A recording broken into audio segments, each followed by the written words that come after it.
were putting a pump organ in their house, which many people did in the 19th century, because A, they could be shipped by rail to wherever you were in the middle of the corns and probably not get soybeans. And also, because they didn't need to be tuned. They stayed in tune forever. So like a piano needs to be tuned every year, this was an advantage in the late 19th century. So a lot of people grew up with these in their house. And of course, if you were going to make them and sell them, you'd like to think that people would learn how to play them. So there were multiple method books sold about how to play the reed organ, just like there's how to play the piano and how to play the organ. Well, a very enterprising company decided, well, instead of just selling our method books to the homes, why don't we sell them to the people that sell the organs? And so I, over the years, acquired a couple of these method books, which look exactly the same on the inside. They just have whatever brand is on the cover. So and it's wonderful because it starts out with a C major scale, and then 10 pages later, you're supposed to be able to play music.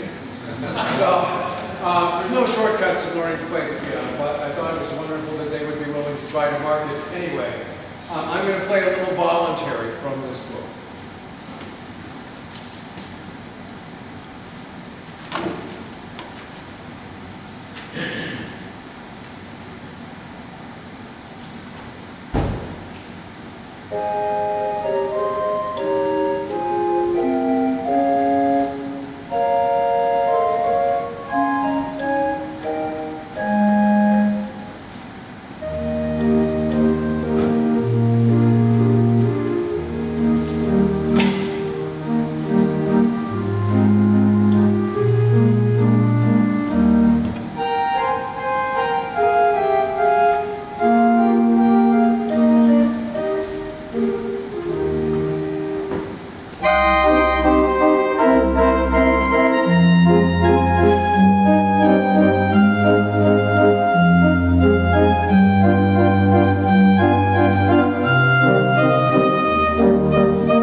I'm happy to answer any questions you might have. You're welcome to take a look around inside if you like. And do spread the word that there's this wonderful organ here for all to see here. Yes?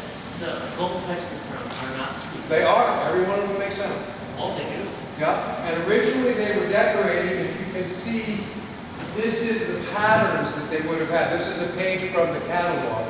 And it's one of the plans here for this window is that we hope we can replicate the way they would have looked like in 1907. So the pipes in front of most organs are all speaking, or? It's very much a mix. Sometimes they're all dummies. Sometimes they all speak. Sometimes there's some of each. And it's very much, it doesn't matter to the pipe whether it's inside or outside. But sometimes, I mean, there was a period of time in the early 20th century when electricity was applied to organs and it didn't have to all be out in a case in the room. So there's lots of organs buried in closets, which we're desperately trying to make not be the norm anymore when we build new organs. Yes? The two small pedals. Yes. They are a primitive form of combination action. In other words, nowadays when you've got electricity doing things in an organ, you can press a button and stops can come on, even if it's completely mechanical action like this. So this button on the left turns everything on, and this turns off everything with the soft stops. So, and that's not adjustable because it's all done with straps of cotton inside. So you might have to decide when you bought the organ what you wanted those to be. So.